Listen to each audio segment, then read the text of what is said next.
Hello everyone, this is Roli Pandey. Last class में हमने अनुदेशात्मक जो विधियां थी, इंस्ट्रक्शनल मेथड्स थे, उनको पढ़ा था। हम कौन से टॉपिक पढ़ रहे हैं? जो शिक्षण अधिगम की विधियां होती हैं या फिर जो मेथड्स होते हैं टीचिंग लर्निंग की, उनको पढ़ रहे हैं। और उसमें आपका दो पार्ट्स में इसको डिवाइड किया गया था। एक इंस्ट्रक्शनल मेथड, अनुदेशात्मक विधियां, जो कि मेनली टीचर सेंटर्ड होती हैं, और दूसरी है स्टूडेंट सेंटर्ड मेथड्स, जो कि छात्रों को या फिर अधिगमकर्ता को केंद्र में रख करके जिन विधियों से पढ़ाया जाता है वो। तो आज की हमारी जो पहली विधि है वो कौन सी है? प्ले मेथड या फिर खेल विधि। सबसे पहले जो खेलना है वो क्या होता है? एक प्राकृतिक प्रवृत्ति होती है किसी बच्चे की। बच्चे को और किसी चीज में दुनिया से मतलब नहीं होता है, उसको सिर्फ खेलना खाना, दो काम से मतलब होता है। तो खाने में भी उसको भूख लगी है कि नहीं लगी है, उतनी देर वो खाना खाएगा। उसके अलावा उसकी जो पूरी लाइफ है वो किस चीज के सराउंडिंग घूमती है? सिर्फ खेलने के। उसके आसपास जो भी चीज दिख जाएगी, कैसी भी चीज दिख जाएगी, जो अर्ली चाइल्डहुड से लेकर के लगभग चाइल्डहुड तक के बच्चे होते हैं, उतने वर्ष तक के बच्चों को जो मेन इंटरेस्ट होता है वो किस चीज में होता है? खेलने में। मतलब कि उनकी जो प्राकृतिक प्रवृत्ति होती है वो क्या होती है? खेलना। जो खेलना है वो उनकी प्राकृतिक अभिव्यक्ति होती है। मतलब कि अपनी खुशी एक्सप्रेस करने का, इंजॉय करने का, प्लेजर लेने का, ये सब चीज करने का जो उनका मेन तरीका होता है वो क्या होता है? खेलना। इसी वजह से ये एक प्राकृतिक अभिव्यक्ति है। तो जब हमको पता है कि बच्चे की जो प्राकृतिक प्रवृत्ति और प्राकृतिक अभिव्यक्ति, मतलब नेचुरल इंस्टिंक्ट और नेचुरल एक्सप्रेशन, ये दोनों ही चीजें बच्चे की जरूरत है। और बच्चे की मेन चीज क्या है? मेन इंटरेस्ट जो किस चीज में है वो किस में है? वो प्ले में है, मतलब कि खेलने में है। तो मतलब कि पढ़ाने का जो तरीका है उसको जितना ज्यादा हम खेल आधारित करेंगे उतना बच्चा आसानी से चीजों को सीख पाएगा। पहली चीज क्या है कि अगर खेल मेथड से या फिर खेल विधि से बच्चे को पढ़ाया जाएगा तो वो अपनी इच्छा से सीखने की चीज में अपनी स्वीकृति से स्टार्ट करेगा या फिर खुद से इन्वॉल्व होगा। मतलब कि वॉलंटरी एक्सेप्टेंस होगा, स्वैच्छिक स्वीकृति होगी उस बच्चे की किसी भी चीज को सीखने में, चाहे वो करिकुलर बेस्ड हो, चाहे आप फॉर्मल इनफॉर्मल कैसी भी चीज बच्चे को सिखाने चाहते हैं, हर एक चीज को हम बच्चे को खेल मेथड्स, प्ले मेथड या फिर खेल विधि से सिखा सकते हैं। ठीक है। जो प्ले मेथड है वो बच्चों में किस चीज का विकास करता है, किस चीज को विकसित करता है? पहली चीज, दो तरीका, मेन चीज क्या है? बच्चे की वृद्धि होनी चाहिए। क्योंकि जो मेन 75% से 90% बच्चे का, चाहे वो ब्रेन का डेवलपमेंट हो, चाहे वो जो अर्ली चाइल्डहुड स्टेज होती है, मतलब कि जो पूर्व बाल्यावस्था होती है, उस एज में बच्चे का जो शारीरिक वृद्धि है वो बहुत तेजी से होती है। और बहुत तेजी से होने के लिए कुछ वातावरण से भी उनको चीजें देनी पड़ती है जिससे कि वो अच्छी तरीके से अपना शारीरिक वृद्धि कर सकें। तो ब्रेन मतलब कॉग्निटिव डेवलपमेंट जो है वो भी बच्चे को जरूरत है। किसमें? जब तक वो चाइल्डहुड स्टेज तक के हैं उसमें। उनको संज्ञानात्मक उनका विकास हो उसकी भी जरूरत है, शारीरिक वृद्धि हो इसकी भी जरूरत है, इमोशनली वो उनको बहुत ज्यादा लगाव और पेरेंट्स की या फिर फ्रेंड्स की इसी एज में जरूरत होती है। तो इमोशनल ग्रोथ भी इस एज में बहुत जरूरी होता है, बाल्यावस्था तक के समय में। तो ये सारी चीजों का विकास एक साथ हो सकता है अगर जो लर्निंग एक्टिविटी है उसको हम प्ले मेथड से करवाएंगे तो। ठीक है। इस वजह से टीचर की पहली ड्यूटी ये होती है, अगर हम बच्चे का ये चहुमुखी विकास करना चाहते हैं, ओवरऑल डेवलपमेंट या होलिस्टिक डेवलपमेंट करना चाहते हैं अगर हम बच्चे का, तो फिर हमको खेल मेथड अप्लाई करना चाहिए किसी भी चीज को सिखाने के लिए। जिस भी कॉन्सेप्ट को हमको पढ़ाना है, जिस भी करिकुलर कॉन्सेप्ट को हमको पढ़ाना है, कोर्स से रिलेटेड कोई भी अवधारणा अगर समझानी हो, तो इसके लिए हमको क्या करना चाहिए? उस कॉन्सेप्ट से रिलेटेड कोई फैमिलियर गेम हो, कोई परिचित खेल हो, उसको पहले आप विश्लेषण करिए, उसका एनालाइज करिए कि कौन सा गेम है जो इस पर्टिकुलर करिकुलर कॉन्सेप्ट के ऊपर, इस अवधारणा के ऊपर सुटेबल है।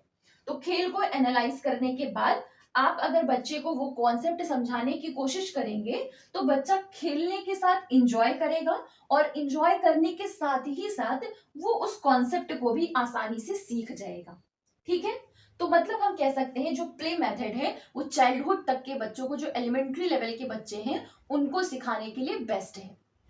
खेल मेथड में ये आपका जो मॉन्टेसरी मेथड हो, चाहे ये किंडरगार्टन मेथड हो, ये दोनों ही मेथड ऐसे हैं जो कि इसी के अंतर्गत आते हैं, प्ले मेथड के अंतर्गत। क्योंकि दोनों ही मेथड में बच्चों को खेल के द्वारा सिखाया जाता है, खेल के द्वारा ही चीजें समझाई जाती हैं और बताई जाती हैं। तो ये हो गया पहली चीज कि जो प्राकृतिक प्रवृत्ति और प्राकृतिक अभिव्यक्ति होती है बच्चे की, वो खेल होती है।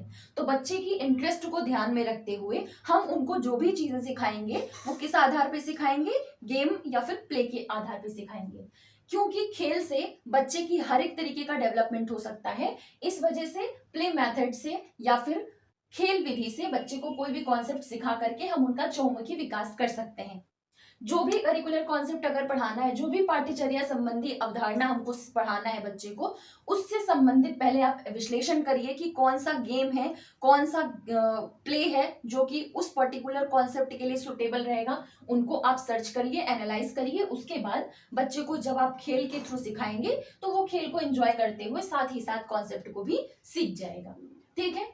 अब क्योंकि लर्निंग हम करवा रहे हैं, खेल मेथड ही इसलिए अप्लाई किया हमने जिससे बच्चे को ज्यादा से ज्यादा फॉर्मल या फिर इनफॉर्मल चीजें हम सिखा सकें। तो सीखने की जो विशेषताएं हैं खेल मेथड के थ्रू या फिर प्ले मेथड के थ्रू, वो कौन कौन सी है। सबसे पहली चीज तो वो है कि अपनी इच्छा से वो अपनी स्वीकृति के साथ इन्वॉल्व होगा लर्निंग प्रोसेस में, अधिगम की प्रक्रिया में, पहली चीज। दूसरी चीज, जब बच्चा फिजिकल वर्क करेगा, क्योंकि खेलने में ऐसे गेम्स होते हैं जिसमें दौड़ना होता है, भागना होता है, उठना होता है, बैठना होता है, मतलब कि उनका फिजिकल वर्क बहुत ज्यादा हो रहा है।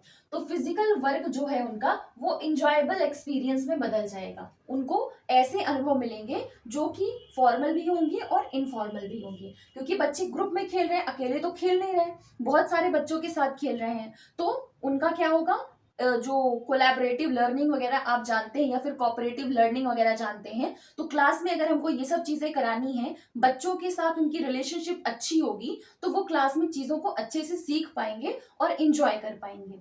ठीक है। तो फिजिकल वर्क किस चीज में बदल जाता है, एंजॉयबल एक्सपीरियंस में बदल जाता है। क्योंकि खेल के थ्रू किसी चीज को पढ़ाना है, अब उनका तो इंटरेस्ट है खेलने में, तो जब खेलने में इंटरेस्ट होगा तो उनका कंसंट्रेशन बहुत बढ़िया होगा, वो बिल्कुल कंसंट्रेट होकर के, बिल्कुल दिमाग लगा करके अच्छे से उस चीज को समझने की और सीखने की कोशिश करेंगे। क्योंकि उनको पता है फ्रीडम प्रॉपर दे करके रखी गई है। इसमें क्या होता है, ज्यादा से ज्यादा फ्रीडम दी जाती है। ऐसा तो है नहीं कि कोई रूल्स रेगुलेशंस लगा करके रखे हैं कि एक राउंड खेल करके आइए फिर इस चार जो ये लेसन है उसको पढ़ लीजिए। हम क्या कर रहे हैं, उस लेसन को सिखाने के लिए ही खेल मेथड का अप्लाई कर रहे हैं। तो क्या है, उनका कंसंट्रेशन बहुत ज्यादा बढ़ जाता है सीखने के लिए। उनको कोई अलग से फॉर्मल तरीके से सिखाने की जरूरत नहीं पड़ती है। ये जो तरीका है वो बिल्कुल प्राकृतिक रहता है, नेचुरली वो चीजों को सीख जाते हैं और जॉयफुल तरीके से चीजों को सीख जाते हैं। किस किस चीज का फुलफिलमेंट गेम मेथड या फिर प्ले मेथड के थ्रू किया जा सकता है, उनका फिजिकल, उनका कॉग्निटिव, उनका इमोशनल, उनका सोशल, हर तरीके की जरूरतों को पूरा किया जा सकता है प्ले मेथड के थ्रू। नेक्स्ट है teacher teacher teacher sorry teacher और स्टूडेंट स्टूडेंट, इन दोनों में अच्छी रिलेशनशिप, हेल्दी रिलेशनशिप बिल्ड कर सकते हैं हम, अच्छी रिलेशनशिप का निर्माण कर सकते हैं अगर हम प्ले मेथड से बच्चे को सिखाएंगे तो। छोटे बच्चे एलिमेंट्री लेवल पे इसी वजह से, क्योंकि वो सोशल स्किल्स उस टाइम पे उनकी डेवलप हो रही होती है, वो शुरुआत हो रही होती है। तो टीचर से उनका अच्छा संबंध रहेगा, अच्छी रिलेशनशिप रहेगी, तो टीचर उनको कुछ सिखाने की, समझाने की कोशिश करेगी, तो बहुत ध्यान से वो उन चीजों को सीखेंगे और समझेंगे। इसी वजह से शुरुआत प्ले मेथड से की जाती है। बच्चे की अगर प्ले मेथड से कराया जाएगा या फिर कोई भी चीज सिखाई जाएगी तो उससे उनका बहुत तरीके से जो लाइफ स्किल्स है, कई सारी लाइफ स्किल्स हैं, वो डेवलप हो सकती हैं। जैसे कि कौन कौन सी लाइफ स्किल्स, प्रॉब्लम सॉल्विंग। इसके अलावा गेम में क्या होता है, किसी एक को मॉनिटर बनाया जाता है, किसी एक को लीडर बना करके उस पूरे गेम को अप्लाई किया जाता है, तो लीडरशिप, इसकी क्वालिटी उनके अंदर डेवलप होगी। बच्चे तर्क करना, तार्किक चीजें समझेंगे, बच्चे ज्यादा से ज्यादा रिस्पॉन्सिबल होना सीखेंगे। क्यों? क्योंकि बच्चों को एक चीज बता दी जाती है कि ये रूल है, आपने कोहलबर्ग के उसमें पढ़ा था, जो पहली लेवल होती है, पहली स्टेज होती है, उसी में आपने देखा था कि बच्चे की आदत होती है कि कोई भी रूल या कोई भी नियम उनको अगर बता दिया जाए तो उनके लिए ये होता है कि अब ये अड़ेगे, इसमें बिल्कुल चेंज नहीं किया जा सकता है। तो जब वो रूल्स वगैरह बताए जाते हैं तो रूल्स को फॉलो करने की वजह से उनके अंदर रिस्पॉन्सिबिलिटी आ जाती है, वो नियमों को लेकर के थोड़ा सा रिस्पॉन्सिबल हो जाते हैं। तो खेल मेथड से वो चीज भी उनके अंदर डेवलप हो रही है, कॉपरेशन की चीज डेवलप हो रही है, लीडरशिप, रेशनल, और वो खुद को एक्सप्रेस करना सीख रहे हैं, ज्यादा से ज्यादा खुद को एक्सप्रेस करते हैं जब वो खेल की क्रिया में संलग्न रहते हैं। तो उनका जो सोचने का तरीका है वो ज्यादा से ज्यादा इंप्रूव होता है। कम्युनिकेशन स्किल, मेन चीज क्या है उनकी, कम्युनिकेशन स्किल उनकी ज्यादा से ज्यादा जो है वो इंप्रूव होती है, किसके थ्रू, प्ले मेथड के थ्रू। अब कुछ ऐसे प्रिंसिपल्स होते हैं, कुछ प्रिंसिपल्स के थ्रू जब आप खेल मेथड को करा रहे हो, जब आप प्ले मेथड को करा रहे हो, खेल विधि को करा रहे हो, तो उस टाइम पे ध्यान रखिए, कुछ सिद्धांतों का पालन करिए। अगर आप बच्चे को प्लेस या फिर खेल के थ्रू किसी भी कॉन्सेप्ट को समझाना चाह रहे हैं तो कुछ सिद्धांत का ध्यान रखिए कि ये चीजें फुलफिल होनी चाहिए उस पर्टिकुलर गेम के थ्रू। पहली चीज क्या है कि उससे उनकी जो इननेट पोटेंशियल है, उनका जो इननेट पोटेंशियल है, मतलब कि उनकी जो आंतरिक क्षमताएं हैं वो उस गेम के थ्रू निकल करके खुल के बाहर आए, वो ज्यादा से ज्यादा एक्सप्रेस कर सके अपनी चीजों को। उनको जो गेम आप चूज करें खिलाने के लिए, वो इस चीज का ध्यान रखिए कि उनको पूरी तरीके से फ्रीडम दी जाए, क्योंकि जब बच्चा स्वतंत्र होता है तो मानसिक रूप से चीजों को सीखने के लिए ज्यादा से ज्यादा कैची हो जाता है, वो चीजों को ज्यादा से ज्यादा कॉन्सेंट्रेट होकर के कैच कर सकता है और मेमोराइज कर सकता है। तो दूसरी चीज क्या है, पूरी तरीके से फ्रीडम देने की कोशिश करिए। तीसरी चीज, उसमें ज्यादा से ज्यादा फिजिकल एक्टिविटी इन्वॉल्व होनी चाहिए। चौथी चीज, इतना ज्यादा क्रिएटिव होना चाहिए कि बच्चे की क्रिएटिविटी और इमेजिनेशन और थिंकिंग, थॉट प्रोसेस, ये सब ज्यादा से ज्यादा इंप्रूव हो सके। पांचवा क्या है, जो रिस्पॉन्सिबिलिटी आपको बताया है, मतलब कि इसमें रूल्स और रेगुलेशंस होने चाहिए जिससे बच्चा रिस्पॉन्सिबल होना सीखे। तो ये था हमारा प्ले मेथड। अब देखते हैं next, project method. Project method क्या है, सबसे पहले देखेंगे कि बैलर्ड ने इसके बारे में क्या बोला है प्रोजेक्ट मेथड के बारे में। इनके हिसाब से जो परियोजना है या फिर जो प्रोजेक्ट है वो वास्तविक जीवन का एक ऐसा अंश है, रियल लाइफ का एक ऐसा बिट है, एक ऐसा अंश है जिसको स्कूल तक लाया गया है। अब यहाँ पे क्या कहा गया, वास्तविक जीवन का अंश है। जब भी बच्चे को कोई चीज सिखानी है तो उससे वास्तविक जीवन से जुड़ी कोई चीज होगी, जब उससे जोड़ करके हम उसको कोई चीज सिखाएंगे तो वो चीज बच्चे आसानी से सीखते हैं, हमको ये बात पता है। तो बैलर्ड का कहना ये है कि प्रोजेक्ट या परियोजना जो वास्तविक जीवन है उससे रिलेटेड चीज होती है जिसमें बच्चे को एंगेज किया जाता है। तो जब बच्चे को उसमें एंगेज किया जाएगा तो बच्चे आसानी से सीख जाएंगे। तो इस वजह से इस चीज को ला करके स्कूल में लाया गया, जिससे कि प्रोजेक्ट मेथड जो है, जो परियोजना विधि है, वो बच्चों की सीखने में सहायता कर सके, बच्चे चीजों को ज्यादा से ज्यादा रियलिस्टिक वे में सीख सकें। ठीक है, WH किलपैट्रिक है, इनका कहना क्या है कि जो पहली चीज इनका कहना था, जो परियोजना है, प्रोजेक्ट मेथड है, वो किसी न किसी उद्देश्य के साथ शुरू किया जाता है। तो ये एक ऐसी उद्देश्यपूर्ण गतिविधि है, एक ऐसी पर्पसफुल एक्टिविटी है जिसको पूरे दिल के साथ किया जाता है, पूरे दिल से, पूरे मन लगा करके खुशी के साथ बच्चे परफॉर्म करते हैं। सामाजिक वातावरण में आगे बढ़ने वाली प्रक्रिया है। ठीक है, इनके हिसाब से जो प्रोजेक्ट मेथड है वो क्या है, एक उद्देश्यपूर्ण गतिविधि है जिसको पूरे दिल से किया जाता है, और इस विधि को, इस परियोजना विधि को पूरे दिल के साथ, पूरे मन से, पूरे कंसंट्रेशन के साथ सोशल इन्वायरमेंट में परफॉर्म किया जाता है। सोशल इन्वायरमेंट मतलब कई सारे बच्चे मिलकर के, वैसे तो ये इंडिविजुअली भी किया जा सकता है और ग्रुप में भी किया जा सकता है, पर क्योंकि स्कूल प्रोजेक्ट जो होता है वो मेनली बच्चे ग्रुप में ही करते हैं, तो उसी के बेसिस पे इन्होंने कहा है एक ऐसी पर्पसफुल एक्टिविटी, एक ऐसी उद्देश्यपूर्ण गतिविधि है जिसको सोशल इन्वायरमेंट में आगे बढ़ाया जाता है। ठीक है, तो इस हिसाब से अगर हम डेफिनेशन निकालें या फिर समझने की कोशिश करें कि जो परियोजना विधि है, प्रोजेक्ट मेथड है, वो क्या होता है, तो प्रोजेक्ट मेथड एक ऐसा एजुकेशनल मेथड है, शिक्षा की एक ऐसी पद्धति है जिसमें कि बच्चे स्टूडेंट्स जो काम करते हैं वो या तो इंडिविजुअली करते हैं, या तो अकेले करते हैं, या तो ग्रुप में रह करके परफॉर्म करते हैं।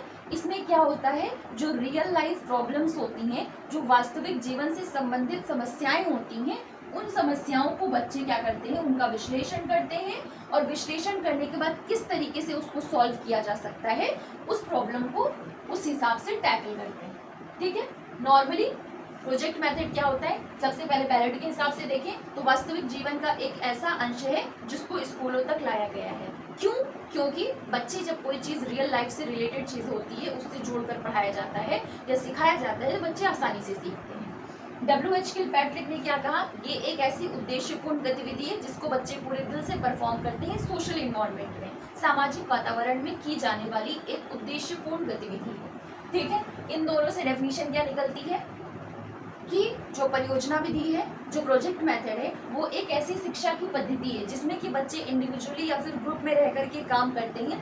किस चीज़ के ऊपर? कोई रियल लाइफ प्रॉब्लम से रिलेटेड चीज़ें हो या फिर वास्तविक जीवन से संबंधित कोई समस्या हो, उस समस्या को विश्लेषण करने का, उसको समझने का, और समझने के बाद उसको विकसित करने का कि किस तरीके से इसको सॉल्व किया जाता है। यही मेथड क्या होता है, प्रोजेक्ट मेथड। प्रोजेक्ट में आपने देखा होगा बच्चों को एक पॉइंट या फिर एक टॉपिक दिया जाता है कि प्रेजेंट डे में ये प्रॉब्लम्स चल रही हैं, इस प्रॉब्लम के ऊपर आप प्रोजेक्ट बनाइए कि क्या क्या दिक्कतें इससे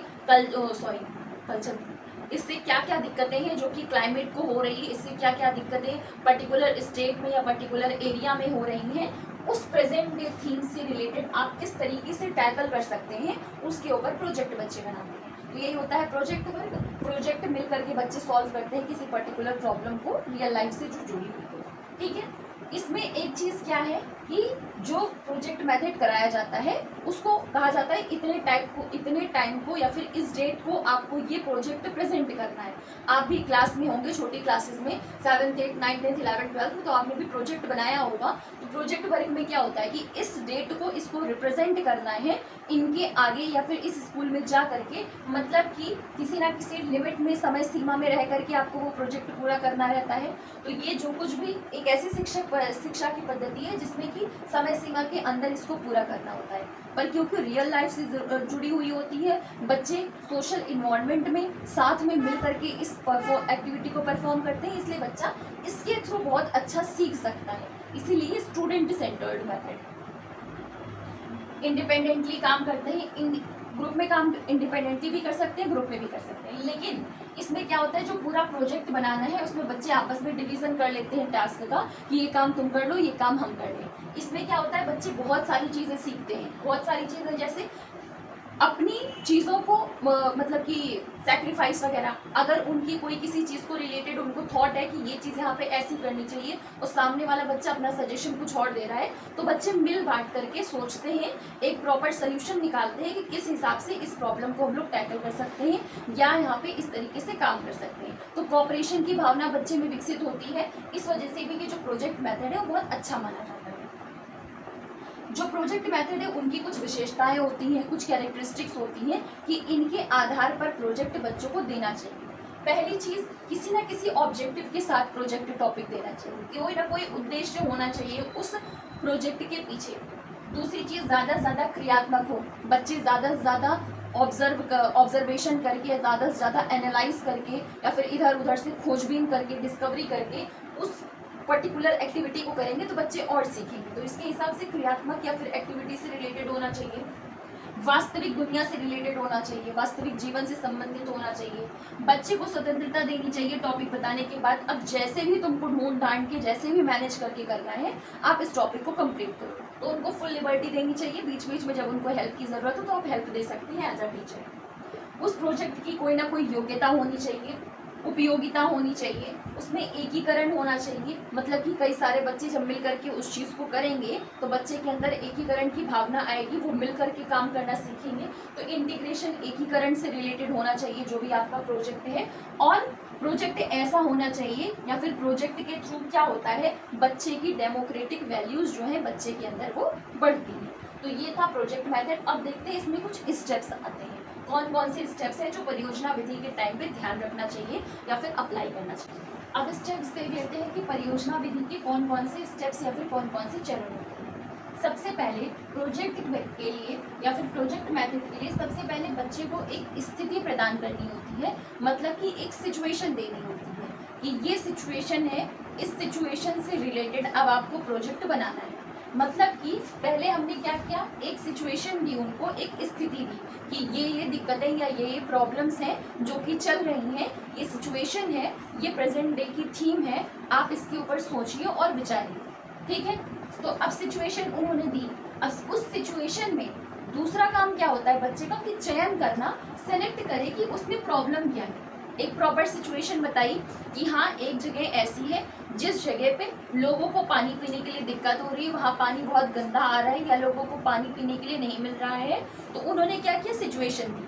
अब बच्चे ने प्रॉब्लम ढूंढी, चयन किया समस्या का। समस्या का चयन किस प्रकार किया कि वहाँ आसपास ऐसा कोई नाला है या फिर किसी इंडस्ट्री से, किसी फैक्ट्री से इतना ज़्यादा नाले का पानी या फिर नदी का पानी गंदा हो रहा है जिसकी वजह से लोगों के घरों में गंदा पानी सप्लाई हो रहा है। तो उन्होंने क्या किया, प्रॉब्लम सेलेक्ट किया, मतलब कि जो समस्या थी उसका चयन किया। फिर उन्होंने एक प्रोजेक्ट प्लान किया, एक योजना बनाई कि किस तरीके से ये जो इंडस्ट्री का गंदा पानी है जो नदी में आ रहा है जिससे लोगों के घर में गंदा पानी पहुंच रहा है, उसको किस तरीके से या फिर क्या चीज़ करके हम सही कर सकते हैं या फिर उसको सॉल्व कर सकते हैं। मतलब उन्होंने एनालाइज किया, विश्लेषण किया उस प्रॉब्लम के ऊपर, और अब उसके ऊपर वो विकास करना शुरू कर रहे हैं कि किस तरीके से इसको डेवलप या फिर सही किया जा सकता है। तो उन्होंने क्या किया, थर्ड स्टेप योजना बनाई, परियोजना की कि किस तरीके की प्रोजेक्ट बनाना है। फिर एग्जीक्यूट किया, निष्पादन किया, मतलब कि उस प्रोजेक्ट को बनाया, प्रॉपर जो भी चीज़ें चाहिए थी, जो भी तरीके से चाहिए होती, सारे मटेरियल्स कलेक्ट करके, सारी चीज़ें कलेक्ट करके उन्होंने उसके ऊपर प्रोजेक्ट बनाया। अब प्रोजेक्ट बनाने के बाद लास्ट स्टेप क्या है कि इवैल्यूएशन करें, मूल्यांकन करें कि जो उन्होंने प्रोजेक्ट बनाया है, जो उन्होंने सोल्यूशन निकाला है इस पर्टिकुलर प्रॉब्लम के लिए, वो कितना ज़्यादा कारगर या फिर कितना ज़्यादा यूजफुल होगा। तो ये इतने स्टेप्स होते हैं प्रोजेक्ट विधि या फिर परियोजना विधि के। सबसे पहले एक सिचुएशन दी जाती है बच्चों को, बच्चे उस सिचुएशन में से प्रॉब्लम सेलेक्ट करते हैं कि क्या प्रॉब्लम है इस सिचुएशन में। उसके बाद वो क्या करते हैं, प्रोजेक्ट को प्लान करते हैं कि उनको कौन सा परियोजना बनानी है, उस परियोजना की योजना बनाते हैं। योजना बनाने के बाद उसको एग्जीक्यूट करते हैं, मतलब उसका निष्पादन करते हैं, और लास्टली इवैल्यूएशन करते हैं, मूल्यांकन करते हैं कि आइदर दिस इज राइट और रॉन्ग। ठीक है, अब ये हमारा हो गया प्रोजेक्ट मेथड। नेक्स्ट क्या है, प्रॉब्लम सॉल्विंग या फिर समस्या समाधान विधि।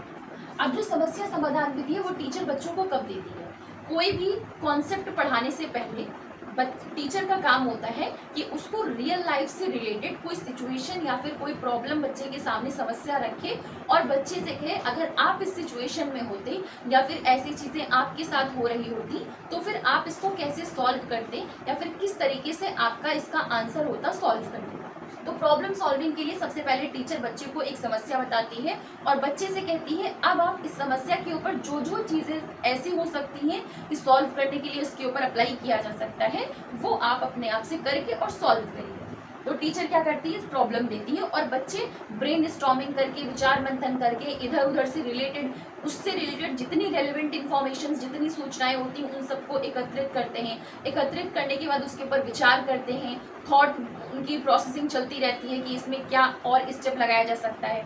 इसके अलावा जितने भी उससे रिलेटेड मेथड्स होते हैं जिससे उसको सॉल्व किया जा सकता है वो सब कुछ ट्राई करके देखते हैं, फिर एक सेलेक्ट करते हैं कि हाँ ये मेथड ठीक है, इसको हम अप्लाई कर सकते हैं, फिर उसके ऊपर काम करते हैं और काम करने के बाद उसका लास्ट में मूल्यांकन करते हैं। तो मूल्यांकन तो आपका ऑलमोस्ट हर ही मेथड में चाहिए होगा, क्योंकि जब तक मूल्यांकन नहीं होगा तब तक पता कहाँ से चलेगा कि बच्चे ने इससे कितना सीखा या फिर कौन से बच्चे को समझ में आया, किसको नहीं समझ में आया। ठीक, अब इसी प्रॉब्लम सॉल्विंग, समस्या समाधान की विधि के ऊपर एक थी ब्रैंसफोर्ड, उन्होंने एक आइडियल मॉडल दिया था। आइडियल ये फुल फॉर्म है, मतलब कि ये सारे कैपिटल लेटर से एक एक वर्ड लेकर के, सॉरी एक एक लेटर लेकर के इन्होंने अपना मॉडल तैयार किया था। तो ब्रैंसफोर्ड के मॉडल में क्या था, सबसे पहले I for identify the problem. बच्चे का काम क्या होता है, प्रॉब्लम को पहचानना। टीचर उनको एक सिचुएशन देती थी, एक चीज़ बताती थी कि हाँ इस चीज़ से रिलेटेड चीज़ है, अब इसमें बताइए आपको क्या समझ में आ रहा है। तो बच्चे एनालाइज करते थे कि हाँ इसमें ये प्रॉब्लम है। तो सबसे पहला काम क्या होता है, बच्चे को समस्या को पहचानना। ठीक है, क्योंकि प्रॉब्लम सॉल्विंग है, प्रॉब्लम को ही सॉल्व करने का तरीका किसी कॉन्सेप्ट को पढ़ाने के लिए टीचर इंक्लूड कर रही है इस प्रोसेस को, इस मेथड को। तो सबसे पहले बच्चे से प्रॉब्लम आइडेंटिफाई करवाई जाती है। अब बच्चे ने प्रॉब्लम समझ ली, जब तक आप प्रॉब्लम समझोगे नहीं तब तक उसको सॉल्व कैसे करोगे? तो पहला स्टेप ये है आइडेंटिफाई करो। नेक्स्ट है उस प्रॉब्लम को डिफाइन करो। डिफाइन करने का मतलब है उस समस्या के ऊपर सोच विचार करो। सोच विचार करने के बाद उससे रिलेटेड जितनी इंफॉर्मेशन है उसको समझने की कोशिश करो। उसको समझने के बाद आपका आता है E for explore solutions through. आपने पता कर लिया प्रॉब्लम क्या है। प्रॉब्लम पता करने के बाद आपने उसको परिभाषित कर लिया सोच विचार करके कि हाँ इसमें क्या क्या चीज़ें हैं, क्या क्या तरीके की, कौन कौन से स्टेप से कहाँ कहाँ क्या क्या दिक्कत आ रही है। तो ये आपने प्रॉब्लम मतलब परिभाषित कर लिया, आपको समझ में आ गया। उससे रिलेटेड जितनी इंफॉर्मेशन थी, सूचनाएं थी, आपने कलेक्ट कर ली। अब उसका सोल्यूशन एक्सप्लोर करिए। सोल्यूशन एक्सप्लोर करना है, उसका जो सोल्यूशन है उसको एक्सप्लोर करना है। उसके लिए क्या करना है, जितने भी उससे रिलेटेड ऑल्टरनेटिव्स होते हैं, जिन जिन तरीकों से आप उस प्रॉब्लम को सॉल्व कर सकते हो, उन सारे ऑल्टरनेटिव्स पर देखिए। जितना ज़्यादा हो सकता है ब्रेन स्टॉर्मिंग करिए, दिमाग लगाने की कोशिश करिए, ये मेथड था, वो मेथड था, वो मेथड था, उससे इन सब में से कौन से तरीके से ये सॉल्व हो सकता था, कौन कौन से स्टेप्स से ये सॉल्व हो सकता था। तो पहले ऑल्टरनेटिव्स देखिए, ब्रेन स्टॉर्मिंग करिए और अलग अलग पॉइंट ऑफ व्यू से समझने की कोशिश करिए। अब आपने सोल्यूशन एक्सप्लोर कर लिए, खोज लिए कि कौन कौन सा सोल्यूशन हो सकता है उस प्रॉब्लम का। फिर उस सोल्यूशन के ऊपर आपने जो भी स्ट्रेटजीज अपने हिसाब से सोची हैं, उन सारी रणनीतियों पे अब आप काम करेंगे, मतलब एक्ट ऑन द स्ट्रेटजी। अब लास्ट में क्या है, आपने उसके ऊपर काम कर लिया, सोल्यूशन निकाल लिया। सोल्यूशन निकालने के बाद आप वापस से देखिए, इवेल्युएट करिए कि आपकी जो एक्टिविटी थी उसका क्या इफेक्ट या क्या प्रभाव था या क्या प्रभाव निकला है। लास्ट स्टेप आपका यहाँ पे मूल्यांकन होगा। सबसे पहले समस्या को पहचानिए। समस्या पहचानने के बाद आपका दूसरा स्टेप है प्रॉब्लम को परिभाषित करिए। इसके थ्रू प्रॉब्लम परिभाषित कैसे कर सकते हैं आप, उससे रिलेटेड सोच विचार करके और उससे रिलेटेड इंफॉर्मेशन कलेक्ट करिए। अब प्रॉब्लम को परिभाषित करने के बाद खोज करिए उसके सोल्यूशन का। जो भी सोल्यूशन आपने खोजा है उन रणनीतियों पे काम करिए, एक्ट करिए। एक्ट करने के बाद लास्ट में वापस से देखिए और उसका इवेल्युएशन करिए। तो ये था आपका प्रॉब्लम सॉल्विंग मेथड या फिर समस्या समाधान विधि। अब लास्ट आपकी डिस्कवरी मेथड है, ह्यूरिस्टिक मेथड है, वो देखते हैं। नेक्स्ट है हमारा डिस्कवरी मेथड या फिर खोज विधि। खोज विधि में क्या है, सबसे पहले समझते हैं हेनरी एडवर्ड आर्मस्ट्रॉन्ग के बारे में, क्योंकि जो खोजकर्ता हैं या फिर डिस्कवरी मेथड के जो फाउंडर हैं वो कौन है, आर्मस्ट्रॉन्ग है। इन्होंने साइंस पढ़ाने के लिए इस टीचिंग मेथड की शुरुआत की थी, या फिर इस टीचिंग मेथड के बारे में आर्मस्ट्रॉन्ग ने ही बताया था। इसको आप HE बोल करके बोलेंगे तो आपके लिए आसान हो जाएगा, HE आर्मस्ट्रॉन्ग। इन्होंने कहा था कि बच्चे को अगर साइंस पढ़ानी है तो साइंस पढ़ाने का जो टीचिंग का मेथड है या फिर शिक्षण का जो तरीका है वो इस तरीके का होना चाहिए कि बच्चे को आप एक इन्वेंटर या फिर डिस्कवरर इनकी जगह पर रख करके तब चीजों को सॉल्व करवाइए या फिर चीजों को सिखाइए। तो इन्होंने आर्मस्ट्रॉन्ग ने बच्चों को डिस्कवरर की जगह बताई थी या फिर इन्वेंटर की जगह बताई थी कि बच्चे खुद से जब डिस्कवर करके इन्वेंट करके रूल्स वगैरह को समझेंगे तो उनको वो चीजें ज्यादा अच्छे से समझ में आएंगी। तो इसके प्रतिपादक या फाउंडर कौन है, हेनरी एडवर्ड आर्मस्ट्रॉन्ग। दूसरी चीज क्या है, डिस्कवरी मेथड को ह्यूरिस्टिक मेथड भी कहा जाता है। जो ये वर्ड है ह्यूरिस्टिक मेथड या फिर ह्यूरिस्टिक, ये वर्ड कहाँ से लिया गया है, ग्रीक वर्ड ह्यूरिस्का से लिया गया है, जिसका मतलब होता है टू फाइंड आउट या फिर पता लगाना। ह्यूरिस्का मतलब भी हुआ पता लगाना, तो ह्यूरिस्का से लिया गया ह्यूरिस्टिक। और क्योंकि डिस्कवरी मेथड है खोज विधि, तो उसी से रिलेट हो गया ह्यूरिस्टिक मेथड। तो डिस्कवरी मेथड या ह्यूरिस्टिक मेथड दोनों सेम चीज है।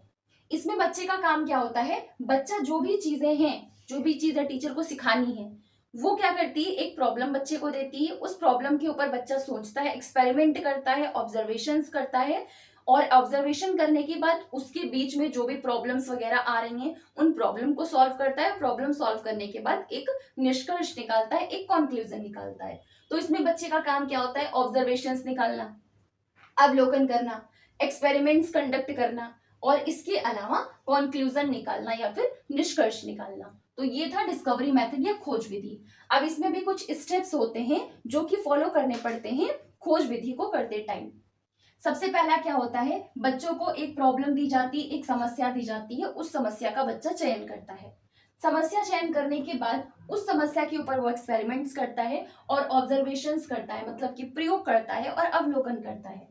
इसके बाद एक्सपेरिमेंट या ऑब्जर्वेशन, ये दोनों करते टाइम बीच में उससे जो भी रिलेटेड प्रॉब्लम्स आई, जो भी समस्याएं आई, उन समस्याओं को सॉल्व करता है, मतलब प्रॉब्लम सॉल्विंग का काम करता है। और प्रॉब्लम सॉल्विंग के बाद एक कंक्लूजन निकालता है, उस कंक्लूजन का इवैल्यूएशन करता है या फिर मूल्यांकन करता है। तो ये तरीका होता है खोज विधि का या डिस्कवरी मेथड का। आपने देखा होगा जब आप 8th 10th या फिर 11th 12th क्लास में होंगे तो लैब में जाते थे, फिजिक्स लैब में, फिर केमिस्ट्री लैब में, तो आपने देखा होगा कि आपको एक प्रॉब्लम या एक सिचुएशन टीचर देती थी, आप उसमें प्रॉब्लम कुछ ना कुछ ढूंढते थे कि क्या प्रॉब्लम हो सकती है या क्या प्रॉब्लम आइडेंटिफाई करते थे, फिर उसके ऊपर एक्सपेरिमेंट करते थे, ऑब्जर्वेशंस निकालते थे, ऑब्जर्वेशंस निकालने के बाद लास्ट में आप कंक्लूजन निकालते थे। तो वही है डिस्कवरी मेथड, क्योंकि साइंस वाइंस पढ़ाने के लिए इस मेथड का यूज किया जाता है।